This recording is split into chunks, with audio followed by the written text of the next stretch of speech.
5 berita terpopuler hari ini, Senin 2 Februari 2026 di Bloomberg Technos Flash 5. Yang pertama, KPK buka potensi segera tahan Yakut di korupsi haji. KPK membuka peluang segera menahan mantan Menteri Agama periode 2020-2024 Yakut Khalil Qomas dalam kasus dugaan korupsi penetapan kuota haji setelah KPK menerima hasil perhitungan kerugian negara dari BPK. Meski demikian, BPK menyebut saat ini BPK masih melakukan proses perhitungan kerugian negara. Nantinya, usai perhitungan rampung, KPK akan melengkapi berkas penyidikan untuk tindakan lebih lanjut. Selain Yakut, dalam kasus ini KPK juga menetapkan ex-staf khusus Menak Ishfah Abidal Aziz sebagai tersangka. Kedua, bos BI baru tanggapi rencana Polri usut saham gorengan. BI merespon rencana Polri mendalami dugaan praktik saham gorengan di pasar modal.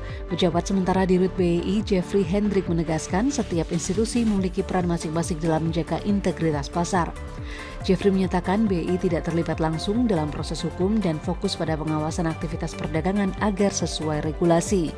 Sebelumnya, Bareskrim Mabes Polri menyatakan tengah menyelidiki dugaan transaksi semu atau menyesatkan di tengah kejatuhan IHSG pekan lalu.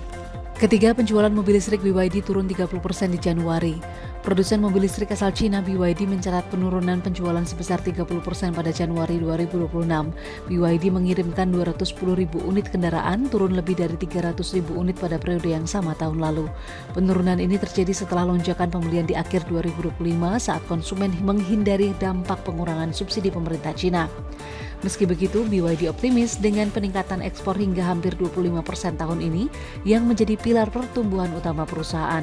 Analis memperkirakan total penjualan BYD akan pulih menjadi lebih dari 5 juta unit sepanjang 2026. Keempat, Bitcoin terjun bebas, harga jatuh di bawah $80.000 Amerika Serikat. Harga Bitcoin terus melemah dan kini jatuh ke bawah level $80.000 Amerika Serikat, terendah sejak April 2025. Bitcoin tercatat telah terkoreksi lebih dari 30%, bahkan sempat anjlok hingga 10% ke kisaran $75.000 Amerika Serikat. Tekanan jual juga melanda aset kripto lain, dengan Ether dan Solana masing-masing turun hingga 17%. Dalam 24 jam terakhir, sekitar $111 miliar Amerika Serikat nilai pasar kripto menguap, disertai likuidasi posisi senilai $1,6 miliar Amerika Serikat. Sementara itu, minat beli atas aset kripto yang lemah dan likuiditas terbatas masih membebani pasar kripto global. Kelima, Jeffrey tegaskan manipulasi harga adalah kejahatan pasar modal. Pejabat sementara di Rut BI, Jeffrey Hendrik, menegaskan manipulasi harga saham atau saham gorengan merupakan kejahatan pasar modal. Jeffrey menekankan setiap upaya manipulasi harga tanpa memandang pelaku tetap merupakan pelanggaran hukum. Meski demikian, ia menyebut penindakan harus melalui mekanisme dan proses yang berlaku.